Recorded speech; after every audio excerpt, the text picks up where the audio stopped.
And there was a time that we were going through financially a lot as a family, because we had a lot of problems at home. Ever since I was a child, like, I've been seeing that my parents have been struggling with that. And then there was a time that we take responsibility to pay so many bills and all. And then there was a day that there was a person who's calling me that I need to pay him, I think 70K or something. Then I was getting back to back calls and all, like, you have to make the payment. I wasn't even dared enough to touch my mobile. And then I was praying, God, what is this? And then one thing came in my mind, that you pray and ask anything in my name and I will give it.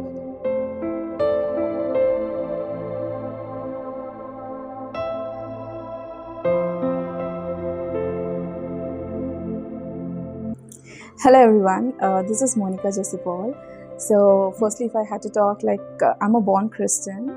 So I raised in a family like where I was a typical Christian, like going to church every Sunday, reading Bible and praying. So this was my life. And then I think in my 8th grade, I had to realize about salvation. So one of my sister has asked me that, do you have salvation experience? And then I'm like, what are you talking? I mean, we are Christians, right? What you're talking about salvation and all. So then I had to understand about that and realize that it's not just as a tradition or just because my parents told so that I follow Jesus Christ or something. But then I need to think about it, that do I really accept him? Do I really know who he is and what he is for? And then when I started thinking about it, I always had this one question in my mind, like, what after death? Where do we go? So what about that? Nobody speaks about eternity. So when I was thinking about all that, and also about our personal life, like behind the scenes, what do we think about, like, how is our personal life going on? Who is there anyone who even cares about it, about our personal life, how we are doing and what's going on? Is there anyone who really cares for us? So when I think about such things, I think Jesus Christ is the only one, and there is no one who died on the cross for our sins. And it's not only just that he died on the cross, but then he rose again. So when I think about such things, there's no one who speaks about eternity. So when I thought about it, and there's a lot that I was studying about that particular area, and then I realized Jesus Christ is the only God who really knows me in and out. And also I have a hope, what after death, where do we go, what is it all about? And then that day, I think when I was in 8th grade, that particular day, I just knelt down and accepted Christ as my savior, not just because my parents told so or as a tradition I'm a Christian or something, but personally because God has given us a free will. So out of that, I choose Christ as my personal savior. So post that, okay, things were going on and off, and then I was, I think, in my SSC. And then I'm a person like who really doesn't like to study, but I see myself like I want to be qualified in a higher level, but then I don't like to study. So when it is SSC, everyone knows that it's a very crucial part of career. So I was like very much worried, how do I even qualify in this, because I'm not a person who really studies well. Even if I study, I think I don't remember when I go to the examination. So then when I was worried about it, so one of my friend at my neighborhood, she's actually elder to me. Still, when I was sharing this with her, that Akka told me that, no, don't worry about it, Jessie. Just pray and God will do miracles. I thought, what is this? Everyone is talking about prayers and all. Okay, so let me just give a try. Then I knelt down and started praying. I was so worried about the examinations.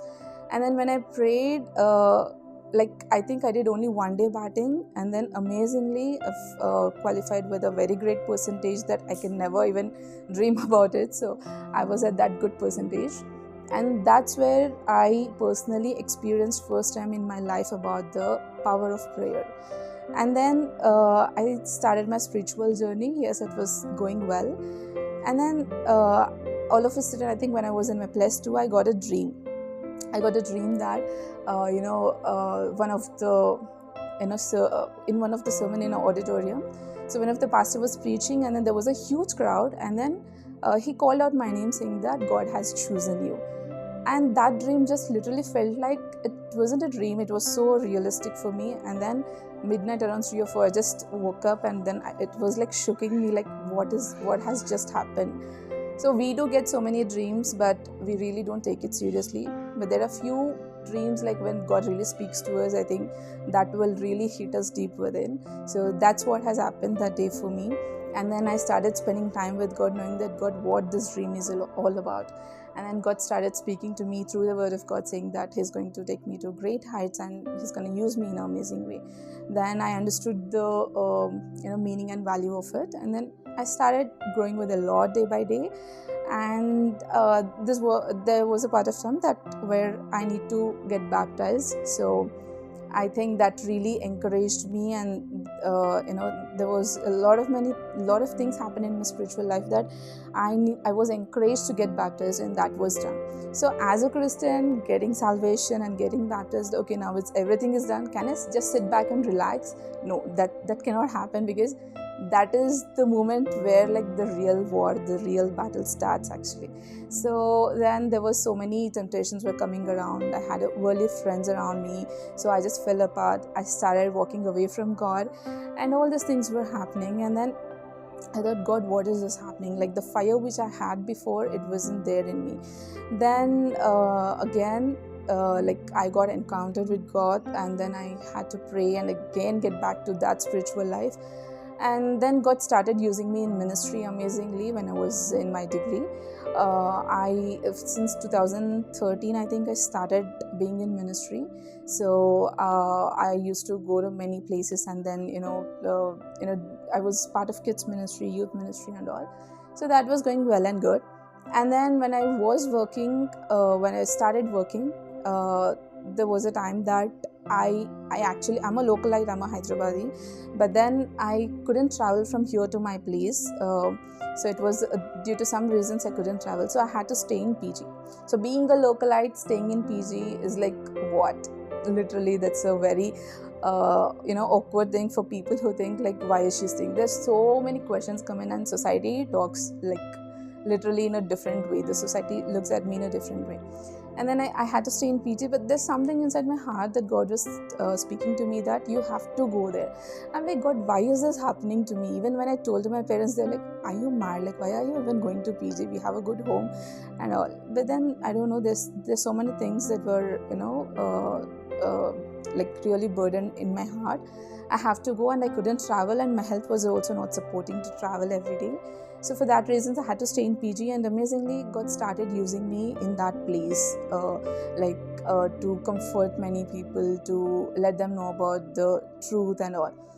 And then I think the COVID time has started. So when the COVID has started, everyone, like even the PG owners, have left that place without even noticing us. So when they left, only I think 3 to 4 girls were left there, and the other girls were from north, and I was the only person from local. And then my mom called me. She's like, you have to just come. The lockdown has been announced, and no transport is going to be, start now. Like I'll be sending your brother. You just come quickly. And then I started seeing these north girls that they started crying a lot, thinking that there's no one there for them. I'm like, God, what if I walk away from here? I couldn't leave them like that. So I thought, I just got one verse in my mind that love your neighbor as yourself. That's what it says in the Bible. So if I had to come back to my home, that is something that I'm putting myself in a comfort zone, because I love myself. So I'd like to put myself in a secure place and a comfort place. And then I thought, no, this can't happen. I can't just leave people who are really worried and who are really suffering with something. They're going through a lot of pain. They can't travel back to north immediately because all the transportation was shut. And then I thought, I just called my mom, this is what's happening. I don't know, there's something in my heart that says that I can't leave these people. And then my mom said that, I don't know even if any parents would say this, but she told me, okay, if you really think that your presence will make them feel really comfort, or that can give them courage, you can stay back there. I asked, like, are you not worried about me? It's a lockdown. I don't even know, will I even come back or not? Like, when will I be back? And then she said that, I don't worry about you, because you can even stay. Even if I leave you in a jungle, you can stay. That is the confidence that God has given me. So you stay there. I think your presence is much important to encourage them to love them and to show you support them, because that's what God has taught us all these days. So that's where I just and I told, like, what about dad and all? Then she said, I'll take care of them. You just stay there, be with them. And then I literally, that was a really threatening time, and to take this decision, it wasn't easy. It's a very risky part, but still my mom has strengthened me a lot, and then I had to stay back there. And then these girls were surprised, saying that, see, you're not even that close to me, like what made you to stay for us? And then I said, it's all about the God's love. That's what Bible speaks to us. And at that point of time, Bible just loves anyone, like in a way that it doesn't care which religion we are, which caste we are. It's nothing about it. It's just that love your neighbor as yourself, and that was only flickering in my mind. And then at that part, I had to stay there, and that made them question that from where you got this genuine love and all. Then I had to speak about Jesus Christ, that's where Christ came in the picture, and I explained about that. And post that, I think this was one part of my journey. And there was a time that we were going through financially a lot as a family, because we had a lot of problems at home. Ever since I was a child, like I've been seeing that my parents have been struggling with that. And then there was a time that we take responsibility to pay so many bills and all. And then there was a day that there was a person who's calling me that I need to pay him, I think 70k something. Then I was getting back-to-back calls and all, like, you have to make the payment. I wasn't even there enough to touch my mobile. And then I was praying, God, what is this? And then one thing came in my mind, that you pray and ask anything in my name and I will give it. It's written in Matthew. So when I prayed about it, I was going to office in my cab, and I thought only this one verse is running in my mind. I was listening to a song, and I was so depressed I couldn't even eat or sleep, because paying 70k to a person where my bank account is zero, it wasn't easy. And then when I was praying, I just went to my office, and then there was my colleague. So she asked me, why is that you're so dull? And then I said nothing, because she's not even my friend to share something with her. She's my colleague. I usually don't share, but that day, I don't know, something made me really to share with her. Then I said, this is the problem that's been happening. I didn't even explain her in detail, probably in 2 to 3 lines, something, I'm in a financial crisis and all. Then she's like, I don't know, and she's also a Christian. So she's like, I don't know, Monica, something, deep in my heart, Holy Spirit is like telling me that I need to help you. Just tell me the amount and I will Google pay you right away. She just asked me what's the amount. She didn't say she's going to pay me. She asked me the amount, and then I told like this 70k. And then I just, I think within fraction of seconds, she literally sent, Google paid me that amount. And she also told that you need not worry about paying me back. Like, it's okay. If you have something, you can pay me back, or else you don't even worry about paying me back. And this is something that I really want to give you. God spoke to me about it. I'm like, how can God be like, I just prayed about it and 70k someone gave me. She's my colleague. She's not even my close friend. How can someone has a great heart that they can help you and not even expecting it back? And then that literally shook me again. I said, after reaching home, I just texted her, I don't know what made you do this, so thank you so much for this. And then she's like, no, it's literally not me, it's God who has God blessed me, so I need to help people like you. And then I took a screenshot of that. I said that when I get a time, I will definitely share this to the world, and probably today is one of the time that I can share about it. And then this is how God worked in financial times also. And in the same period, there were probably from many years we've been going through this financial thing. And there was another instance that I used to go to office, and then I used to take part-time home tuitions also. I was a home tutor. And then when I went to, so I got a call. I didn't had any home tuitions, and then suddenly I got a call from one of the Egyptians that they came to Hyderabad. So they are actually looking for a home tutor for their kids. And then they called me. So I like, can you please come and teach our kids? Like, we just want to have a trial. If you're okay, then we'll continue with you. So probably for a home tutor, they probably pay 2k or 5k. If you take all subjects, it could be 7k in one of the well-versed colonies. So when I went there, their requirement was only for English. So see, I'm not a professional also. I can teach basic English. So I went there. So when they said it's only for a single subject, I just charged them like 2 to 3k. But then since my situation was not good, I told them that I can charge 5k.